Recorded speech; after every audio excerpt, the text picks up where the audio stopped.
Alhamdulillahi Rabbil Alamin. Wasi'al azimul ifdal. Wassalatu wassalamu ala Sayyidina Muhammadin al-mab'utsu litatsmima makarimal akhlaq al-mufaddalu ala kafatil makhluqati ala al-itlaq wa ala alihi masabih as-sunnatil a'la wa ashabihi al-badilina anfusahum bitawdih as-syara'i wal ahkam wa ala sa'il a'immatil mujtahidin al-qa'imina bihifzi namusid din amma. Yang Allah muliakan, para hadirin dan hadirat yang dirahmati Allah, alhamdulillah kita dipertemukan dalam majelis ilmu yang dipercayakan kepada saya untuk katanya rutinitas, insya Allah. Kebiasaan saya selalu mengajar memakai kitab turas, apa yang dikatakan turas klasik, tapi yang dimaksud turas Islam. Rata-rata kitab kita sudah berumur ratusan tahun, bahkan ada yang 1000 tahun, seperti tafsir Tobari, kitab Al-Muwatta 1300 tahun lebih. Kemudian banyak kitab-kitab turas yang lainnya, termasuk kitab kita sekarang ini, Bulughul Maram. Ini sebenarnya kitab muqarrar, pelajaran wajib di pesantren-pesantren, dan sudah disarahkan oleh Imam San'ani yang bernama Subul Salam. Dan kitab ini juga tidak asing di Indonesia. Rata-rata kita akan mengangkat dalam kitab turas ini perbandingan mazhab komparatif, muqarraratul madzahib. Tapi di Indonesia mayoritas kita bermazhab Imam Syafi'i. Nanti kita tetap memakai qawaid dan manhaj madzhab Imam Syafi'i, karena kitab-kitab kita mayoritas dan ulama-ulama yang mengajar kita adalah bermazhab Imam Syafi'i, apapun ormasnya, meskipun Persis, Muhammadiyah, NU atau Al-Wasliyah. Hanya bedanya kalau Persis, Muhammadiyah, kalau Muhammadiyah itu tarjih semua mazhab, namun mereka mentarjih sendiri begitu. Kalau Persis mungkin kecenderungannya kepada mazhab Ahmad bin Hanbal. Jadi itu adalah kekayaan kita. Mazhab Ahlussunnah wal Jamaah ini yang mu'tabar sebenarnya banyak, cuma yang mu'tabar itu 4. Imam Hanafi, Imam Malik, Imam Syafi'i, dan Imam Ahmad bin Hanbal. Jadi supaya kita bisa mengenal mazhab-mazhab itu semua, mereka semua adalah ulama-ulama mujtahid yang sudah diikuti oleh ulama-ulama sesudahnya ratusan ribu bahkan jutaan. Itu dia.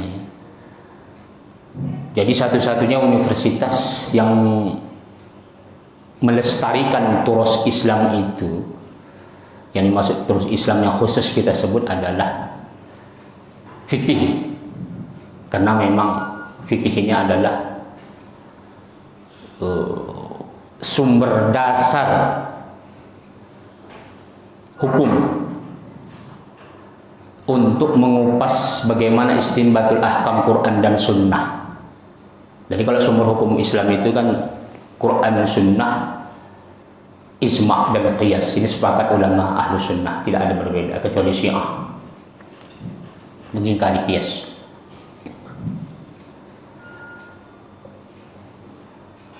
Jadi kalau orang yang sudah faqih, sudah jelas dia ahli tafsir dan ahli hadis. Dan memang orang-orang yang ahli fikih ini sangat susah dijumpai dari sejak zaman Rasulullah sampai sekarang, bahkan sampai kiamat. Karena fikih ini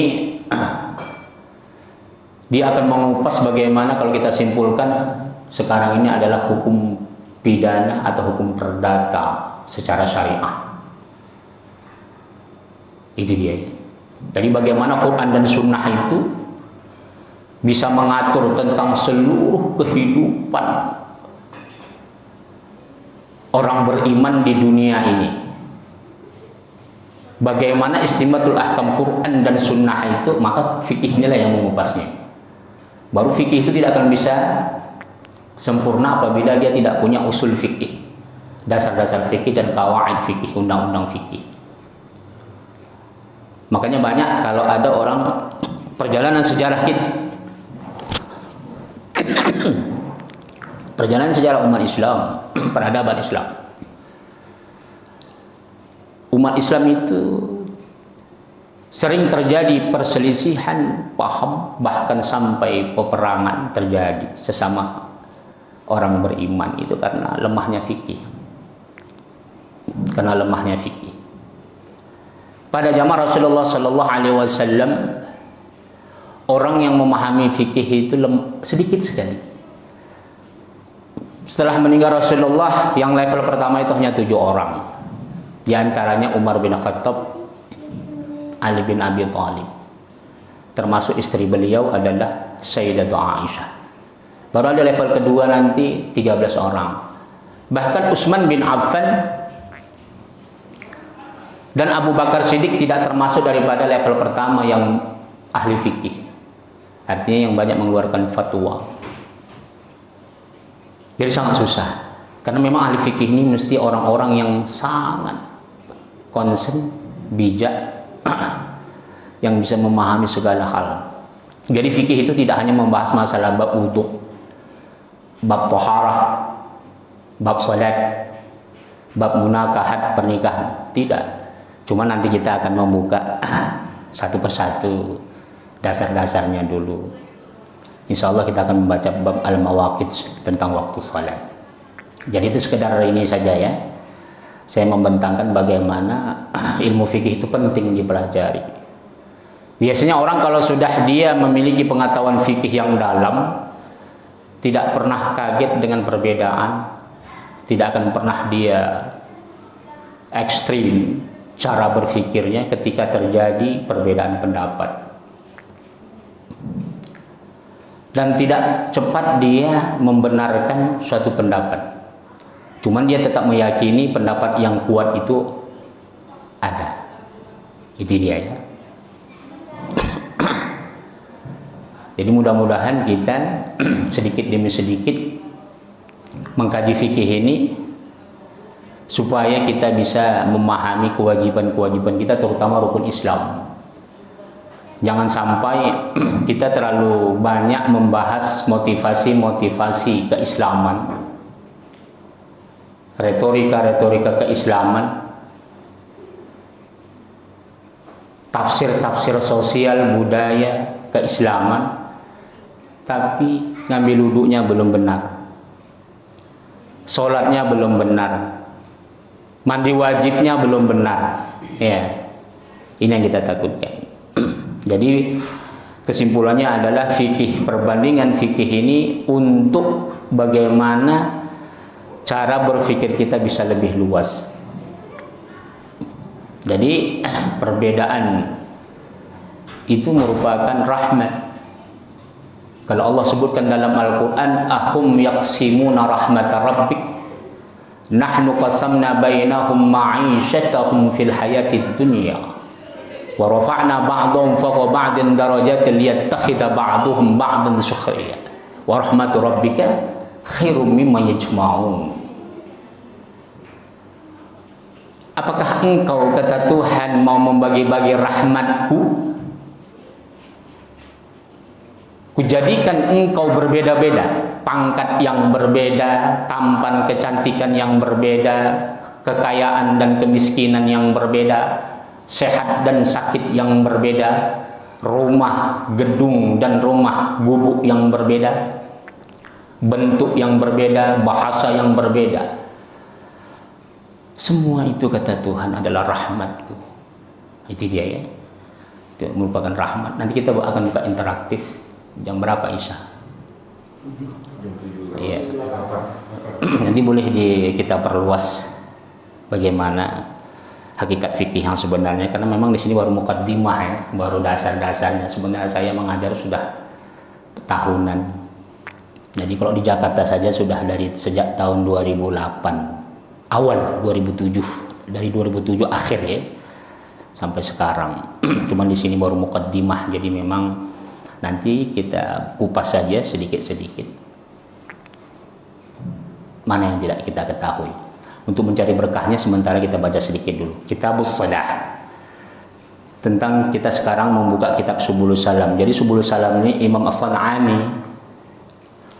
Jadi jangan salah paham, nanti ada orang yang belum pernah mengenal Imam Al-Kahlani As-San'ani ini, katanya ulama Syiah.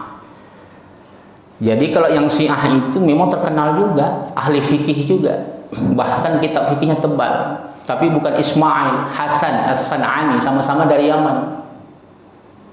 Jadi kalau ini tidak, karena tidak mungkin orang Syiah mau menjabarkan kitab Bulughul Maram Ibnu Hajar Al-Asqalani. Ibnu Hajar Al-Asqalani Syafi'iyah, tulen ya. Kitabnya seluruh pesantren Indonesia dibaca. Itu dia ya. Jadi jangan sampai salah. Karena teman-teman saya di komisi fatwa saja, kami pernah debat ini tentang San'ani ini, katanya Syiah. Akhirnya setelah saya tunjukkan siapa Said Hasan As-San'ani itu, baru mereka terkejut, ternyata namanya hampir sama saja, beda sedikit.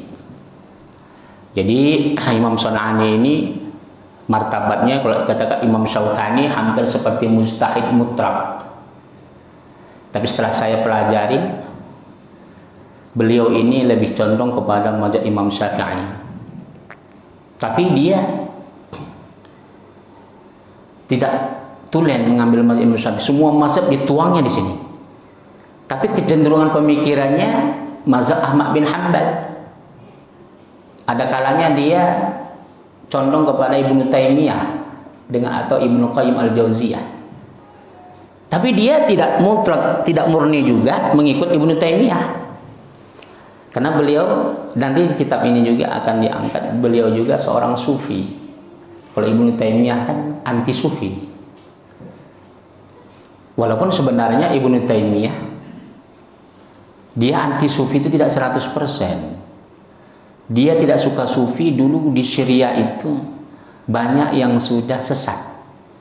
Makanya Ibnu Qayyim Al-Jauziyah di dalam kitabnya Madarijus Salikin banyak mengangkat ulama-ulama sufi.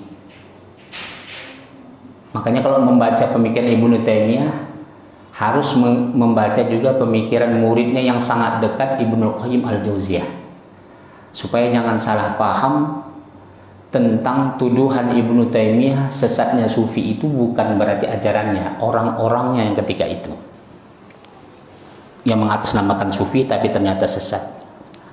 Itu ya. Jadi ini sangat luas sekali ilmunya.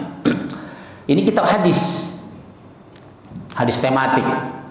Cuma nanti dia disyarahkan oleh Imam San'ani yang bernama Kitab Subulus Salam ini. Dia menjabarkan dari segi sejarahnya, tapi penekanannya kepada fikih. Karena Imam San'ani ini juga dia termasuk mu'arrikh, pakar sejarah, termasuk juga syair, ahli syair. Kemudian beliau juga ahli fikih. Itu dia.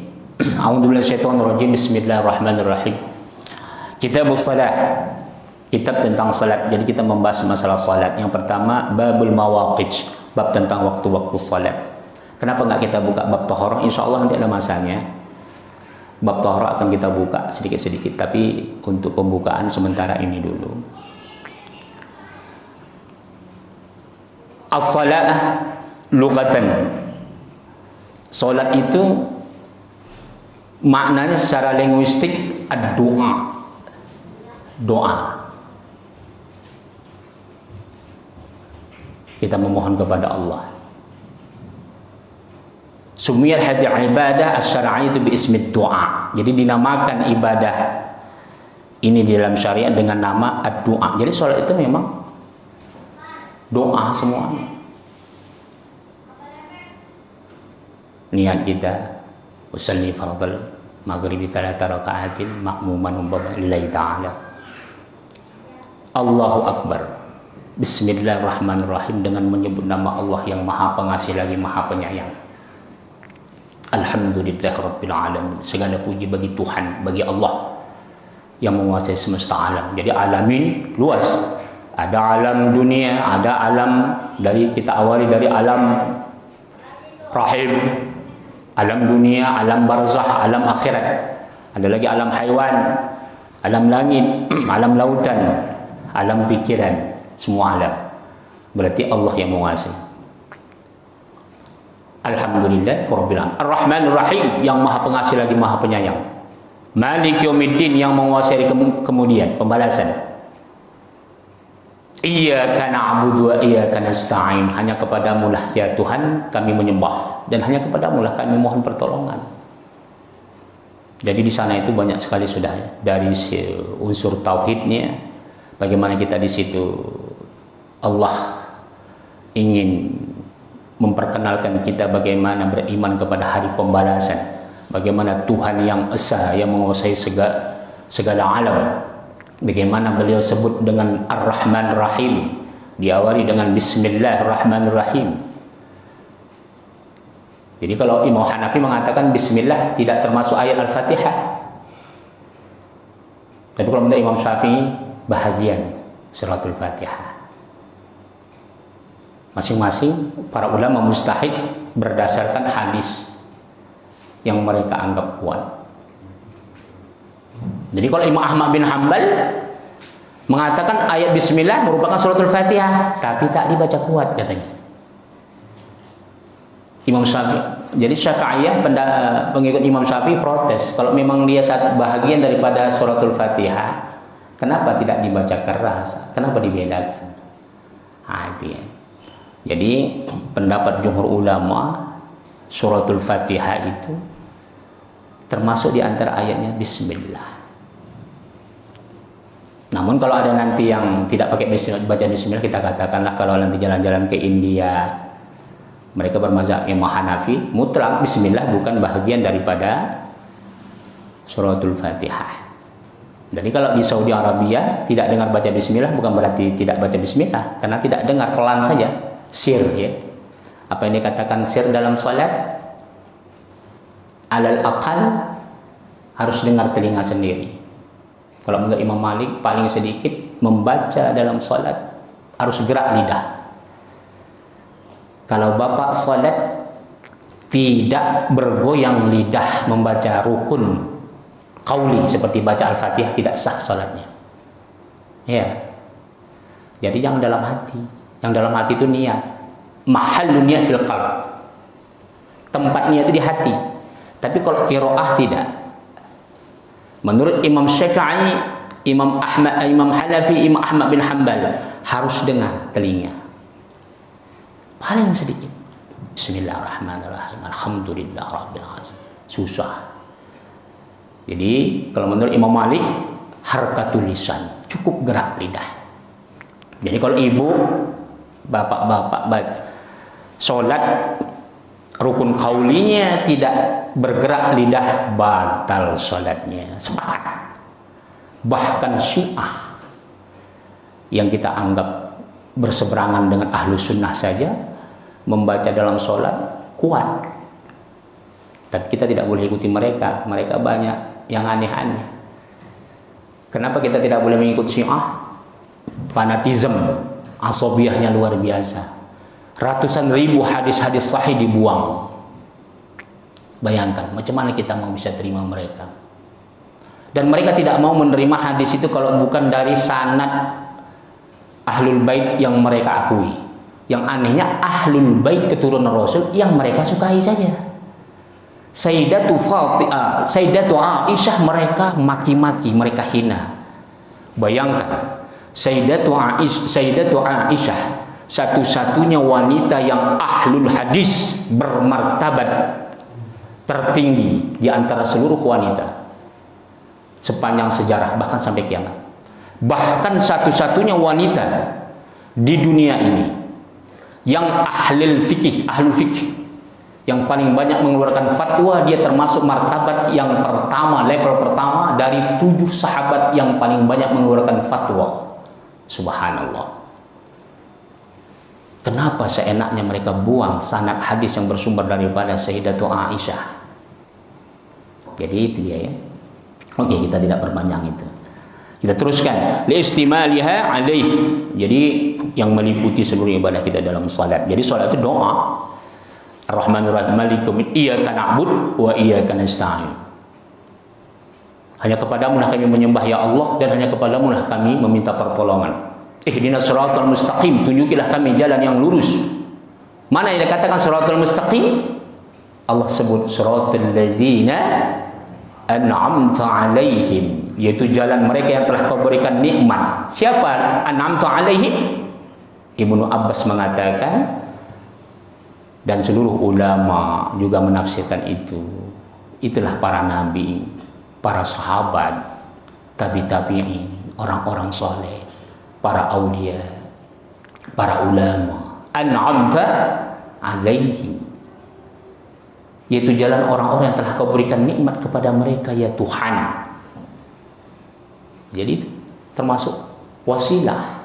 Allah sendiri menyuruh kita harus berwasilah, bertawasul kepada yang telah lalu. Ulama-ulama, orang-orang saleh, dari para nabi sampai nabi yang terakhir, Nabi Muhammad sallallahu alaihi wasallam, para sahabat, tabi'in. Ghairil maghdubi alaihim waladhdallin, amin. Bukan jalan mereka yang kau murkai, dan bukan jalan mereka yang sesat. Kalau Ibnu Abbas mengatakan maghdub itu lil yahud, orang Yahudi, waladhdallin lin nasara, orang Nasrani. Jadi jangan sampai kita, kata Tuhan, mengikuti jalan-jalan orang-orang yang sesat, yaitu orang Yahudi dan Nasara. Terlebih lagi adalah Majusi. Itu ya. Kemudian wal mawaqit itu jamak daripada miqat. Wal murad bi al waqt, yang dimaksud di situ adalah waktu alladzi ayyanahu Allah li ada'il hadzal ibadah wa huwa al qadr al mahdud li fi'li min az-zaman. Jadi yang dimaksud adalah waktu yang telah Allah jelaskan bagaimana kita menunaikan ibadah yang masuk salat, yaitu ukuran batas untuk melakukan dari waktu yang telah ditentukan. Nah, kita sampai sini dulu ya. Hadisnya belum kita baca. Kita simpulkan sebelum pertanyaan. Jadi waktu itu ada al-qadrul mahdud. Ini harus tahu. Kan banyak orang kalau sudah azan tinggalkan semua pekerjaan. Kita harus menghadap Tuhan. Jangan ada yang bekerja, jangan ada. Betul enggak? Betul. Tapi tidak semua hal kita harus meninggalkan pekerjaan ketika azan. Jadi al-qadrul mahdud li fi'lil minaz zaman. Contoh, kita katakanlah maghrib. Maghrib ini waktu jam 6 sampai jam 7. Maka dari jam 6 sampai jam 7 kita masih boleh sholat. Terkecuali jangan sampai mendekati sekali. Itu kalau sudah setengah 7 lewat makruh. Apabila kita sholat maghrib sekarang tiba-tiba azan isya, hukumnya haram. Tapi tetap wajib sholat. Ternyata ibu di dalam busway sebab doruri, atau mungkin ibu kolwan atau polisi yang ditugaskan di jalanan oleh atasannya tidak boleh keluar dari tugasnya kalau belum selesai. Ketika azan, maka dia tidak mesti harus meninggalkan pekerjaannya sebab doruri. Dari jam 6 dia boleh lewatkan sebab doruri sampai sebelum batas jam 7. Maka dia boleh sholat. Kalau dia bisa berjemaah dengan teman-temannya, alhamdulillah. Jadi ada waktu yang afdal, ada yang makruh, ada yang haram. Jadi jangan sampai menonton ada ketika acara resmi, ketika azan dipaksakannya harus berhenti. Itu azan, panggilan Allah. Nah, makanya dalam kaidah usul fikih itu, waktu itu ada namanya muasa, luas, dan ada waktu itu mudayyak, sempit. Kalau maghrib sempit, makanya maghrib diusahakan secepatnya kita laksanakan, kecuali sebab doruri sekali. Isya lama, waktu Isya sangat lama. Nanti sini waktu-waktu akan kita jabarkan. Lama sekali. Maka kita boleh-boleh waktu itu. Cuman memilih waktu sholat bukan kita ingin untuk nonton bola atau untuk kita bersenda gurau yang sifatnya mubah. Kalau kita bekerja yang mustahak, pekerjaan kita yang lebih penting, selagi waktu sholat itu masih ada dan kita yakin nanti kita bisa berjemaah, itu lebih bagus. Tapi kalau pekerjaannya bisa kita tinggalkan, kita mengikuti jemaah lebih banyak, itu lebih baik. Tapi jangan gara-gara kita salah memahami tentang waktu sholat, setiap azan tinggalkan pekerjaan. Itu salah. Terkecuali kalau memang ketika azan itu kita tidak ada pekerjaan yang penting, sebaiknya memang awal waktu. Dan setiap waktu sholat berbeda-beda fadilahnya. Bahkan Rasulullah Shallallahu Alaihi Wasallam, nanti akan kita jumpai hadisnya di sini. Apabila waktu yang panas, asyadul har, yang sangat panas sekali, sholat zuhur itu boleh ditunda, tidak di awal waktu, tunggu agak dingin sedikit. Begitu juga sholat isya. Di dalam hadis sahih disebutkan, laula an asyqa ala ummati la amartukum as-salatul isya fi akhir waqt, kama qala Rasulullah sallallahu alaihi wasallam. Kalau tak memberatkan umatku, akan kuperintahkan kalian sholat isya di akhir waktu. Tapi di akhirnya, kalau jemaahnya banyak, ya. Tapi kalau jemaahnya di awal waktu lebih banyak, utamakanlah di awal waktu. Nah, artinya di sini, apabila sangat doruri sekali, kita tidak mesti waktu azan. Jadi boleh kita teruskan pekerjaan kita. Contoh, ini lagi makan nih, makan baru satu suap di depan tamu. Azan, jangan sampai sebentar ya, saya sholat dulu. Tamu ditinggalkan, nasi ditinggalkan, baru satu suap, cuci tangan. Saya sholat, panggilan Tuhan lebih berharga. Padahal yang dimaksud waktu itu tidak ketika azan itu, tapi batasan-batasan yang telah ditentukan. Wallahu ta'ala a'lam bishawab. Silakan kalau ada pertanyaan. Kalau enggak kita teruskan. Fadhal kalau ada pertanyaan. Boleh dari ibu-ibu dari belakang, kalau ini mic-nya ada ya. Dengar kemarin enggak?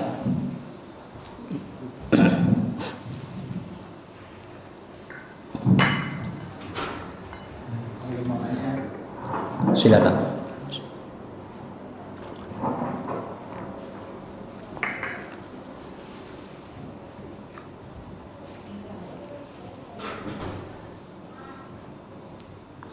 Fadhal, silakan. Terkait dengan waktu-waktu sholat yang telah ditentukan, kadang-kadang jam antara tiap-tiap musola masjid ini berbeda-beda nih. Iya. Karena pernah terjadi itu jam di suatu masjid itu lebih cepat beberapa menit dibanding yang lainnya. Jadi dia sudah azan duluan, yang lainnya belum azan. Iya. Nah, itu hukumnya seperti apa? Oke. Ternyata ada masjid mendahulukan azan sementara waktunya belum sampai. Dan dia tidak mau merujuk waktu yang tepat. Ini berdosa. Mengumandangkan azan untuk salat di luar waktu hukumnya haram. Yang diperbolehkan pada masa Rasulullah itu hanya azan yang di luar salat, itu banyak sebenarnya. Contoh, azan ketika orang kesurupan, orang kemasukan setan jin, maka azan. Ada orang yang lagi berantem suami istri, azan. Nah, kalau sekarang lagi berantem sama istrinya, azan, makin dipukul sama istrinya. Ini ada berisik katanya kan. Jadi kalau sudah azan itu biasanya lembut hati. Kemudian azan ketika mau musafir. Itu diantaranya. Khusus untuk salat diharamkan di luar. Atau ada azan namanya fajar kazib. Azan sebelum subuh. Nah, itu. Tapi orang udah tahu itu azan fajar kazib. Fajar yang dusta, artinya bukan fajar shadiq ya, bukan fajar subuh. Nah, itu diperbolehkan, tapi itu bukan azan waktu salat. Itu azan namanya di luar waktu salat. Apabila azan dikumandangkan di luar waktu salat, azan salat dikumandangkan di luar waktu salat, haram hukumnya kalau sengaja. Jadi maka carilah jam yang sesuai dengan resmi pemerintah. Kita katakanlah waktu Kemenak, kan sudah ada sekarang, apalagi sekarang canggih di internet, semua waktu sholat sudah ada.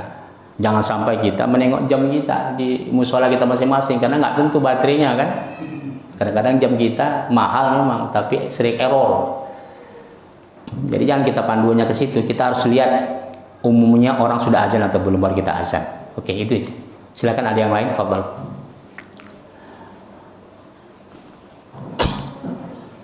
Jadi mengenai keutamaan bahwa kan ada yang mengatakan bahwa keutamaan itu di awal waktu.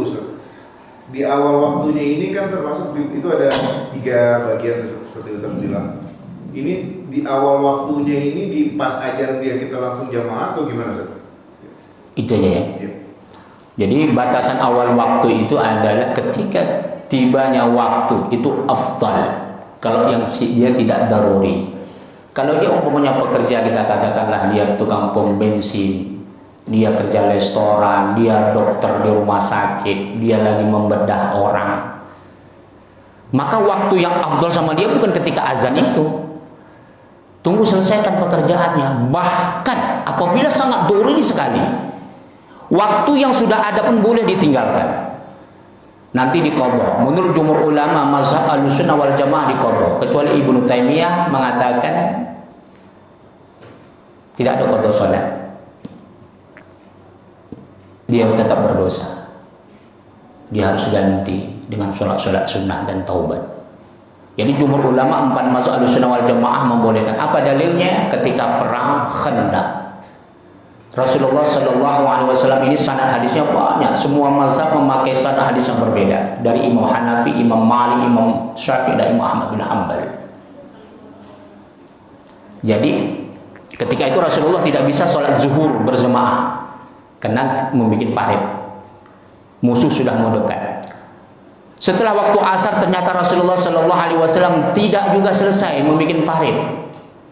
Akhirnya waktu asar pun habis, masuk maghrib. Jadi Rasulullah dan jemaah sahabat zuhur tidak sholat, asar tidak sholat, maghrib selesai Khandaq parit. Akhirnya disuruhlah Bilal azan.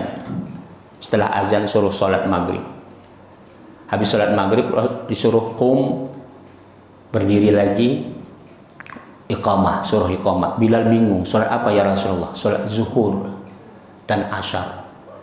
Jadi sepakat ya, Ahlussunnah wal Jamaah kalau daruri sekali. Contoh umpamanya ibu bapak lagi membedah, dokter, pekerjaan dokter lagi membedah orang, jangan sampai pas dengar azan, oh ini azan, sementara perut pasti udah terbelah, keluar dia, ditinggalkannya dulu kan. Nah, kalau itu jadi bangkai.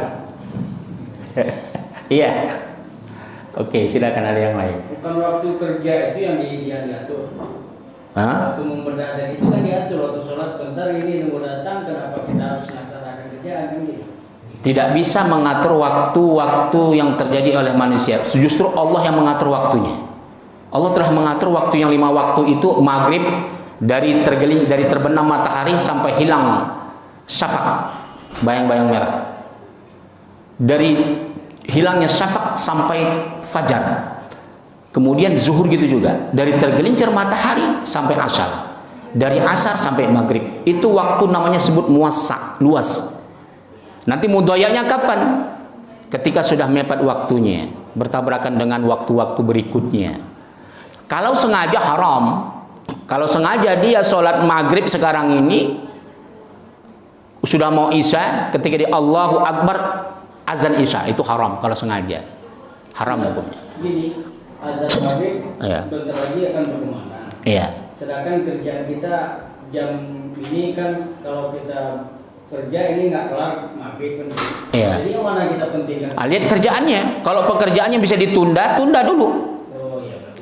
Kalau umpamanya Bapak jadi, kita katakanlah pampres presiden. Presiden mau lewat di Ciracas di sini. Wajib berdiri dari sebelum maghrib sampai habis isya. Ketika azan jangan ditinggalin, besok Bapak dipecat. Disinilah sayangnya Allah. Kita boleh ikhtiar, boleh pilih. Allah tidak paksakan kita. La yukallifullahu nafsan illa usaha. Laha ma kasabat wa 'alaiha maktasabat. Cuma jangan disengaja. Oh, waktunya ini luas. Akhirnya nonton bola dulu dia. Ya kan? Udah selesai nonton bola baru dia sholat. Ah, ini nggak betul. Salah ini. Atau nengok sinetron dia dulu kan? Ibu-ibu mana tahu kan kecanduan sinetron. Nengok sinetron, belum selesai nih katanya. Sikit lagi nantilah. Nanti akhirnya apa? Waktu Isya. Itu berdosa ya. Jadi jangan kita menunda waktu sholat kalau sifatnya yang mubah, ya, yang tidak ada darurinya. Oke, silakan ada yang lain. Fadhal. Kalau masuk waktu, sementara kita lapar nih, Ustaz. Iya. Atau kita ngantuk, mana yang kita dulu kan? Makan dulu atau sholat dulu? Iya. Kan katanya nggak boleh sholat lagi tidur kan? Itu ya. Maka dilihat laparnya bagaimana. Kalau lapar puasa, makruh hukumnya azan sebelum berbuka. Makruh hukumnya. Dilihat lagi kalau dia sakit, kita kenal sakit mah kronis, kata dokter harus makan jam sekian, tidak boleh lewat. Datang sholat dulu dia. Akhirnya apa? Setelah itu kumat mah kronisnya, haram hukumnya. Jadi tepat waktu dia sholat haram kalau dia nggak makan dulu. Jadi kalau ada teraniaya nggak jadi. Nggak boleh. Begitu juga walaupun nggak teraniaya puasa Ramadan dimakruhkan azan dulu sebelum minum. Jadi minum dulu kita baru azan. Minum dulu. Cuman jangan pula nunggu kenyang makan baru azan. Makanya doanya apa? Allahumma laka sumtu wa bika amantu wa ala rizqika. Jadi Allahumma laka sumtu, aku telah berpuasa. Itu bentuknya madhi. Saya mau tanya, ketika berbuka niat doa berbuka puasa atau minum dulu? Minum dulu. Minum dulu. Kalau dari doanya berarti Rasulullah mau nyuruh kita minum dulu. Baca bismillah, minum, baru doa. Allahumma laka sumtu. Baru situ kita perbanyak doa. Ya Allah, jangan sampai suamiku kawin lagi. Jadi orang yang buka puasa doanya makbul itu. Ya kan, jadi nggak perlu kita ke dukun supaya suami kita nggak kawin lagi. Gitu juga umpamanya kita bapak-bapak kepingin ya Allah anakku jadi anak yang saleh dan soleha, murahkan rezeki ya Tuhan. Ketika berbuka puasa, jadi puasa wajib, puasa sunnah utamakan dulu berbuka, baru dia azan. Apalagi sholat, jangan sholat dulu. Ya itu dia. Kita lihat kondisi ya. Oke, silakan ada yang lain. Fadhal. Pertanyaan dari ibu-ibu kok. Iya. Saya pernah mendengar kajian, kalau kita pernah menjalankan sholat wajib, kita bisa menggantinya. Apakah benar seperti itu? Pertanyaannya, kalau kita meninggalkan sholat wajib, kita bisa menggantinya? Nggak bisa. Sholat yang ditinggalkan tidak bisa diganti hukum asalnya. Kelebihannya, keutamanya. Dan lihat, yang ditinggalkan itu sebab apa? Apabila tanpa sebab doruri, sebab maksiat tak bisa diganti dengan apapun dia. Cuman wajib diqadha. Wajib diqadha, wajib diganti. Tapi dia tetap berdosa sebab maksiatnya, kecuali sebab doruri ya.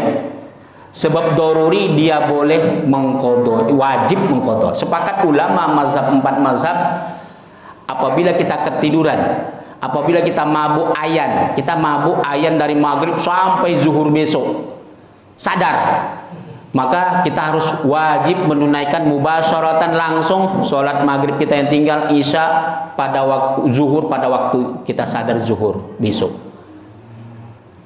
Apalagi gila, mana tahu ada gila yang nggak permanen, gila dia 2 hari 2 malam, maka 10 sholat itu wajib dia tunaikan. Ini sepakat 4 mazhab Ahlussunnah wal Jamaah. Kalau yang maksiat dulu dia umur, kita katakanlah sekarang umur 40 tahun. Ketika dia tobat baru umur 30 tahun. Berapa tahun dia tidak laksanakan salat? Kita katakan 10 tahun, 15 tahun. Wajib diqadha. Mengqadhanya kapan saja? Kapan saja dia mengqadha. Subuh boleh diqadhanya pada waktu zuhur. Zuhur boleh diqadhanya pada waktu isya. Jadi kalau dia sudah taubat, dia mau mengqadhonya, tiba-tiba Allah cabut nyawanya, meninggal dunia besok dengan niat dia taubat dan mau mengqadho, insya Allah Allah angkat semua kekurangannya. Allah terima taubatnya. Itu ya. Yang nggak boleh ditunda qadho, pertama kita tidak sholat sebab daruri. Yang kedua sebab ketiduran, lupa, mabuk. Itu ketika ingat ya. Tidak boleh ditunda. Contoh, kita ketiduran tadi asar, bangun habis isya, maghrib lupa, asar juga tinggal. Besoklah saya qadho, nggak boleh. Ketika kita ingat sadar habis isya langsung ditunaikan, wajib hukumnya. Segera, mubasyarah, nggak boleh ya. Tapi kalau sebab kita meninggalkan sholat kita karena maksiat yang tahun-tahun lalu, itu kapan saja boleh. Wallahu ta'ala alam bisawab. Silakan. Kalau yang ke Jakarta kita Ustaz. Iya.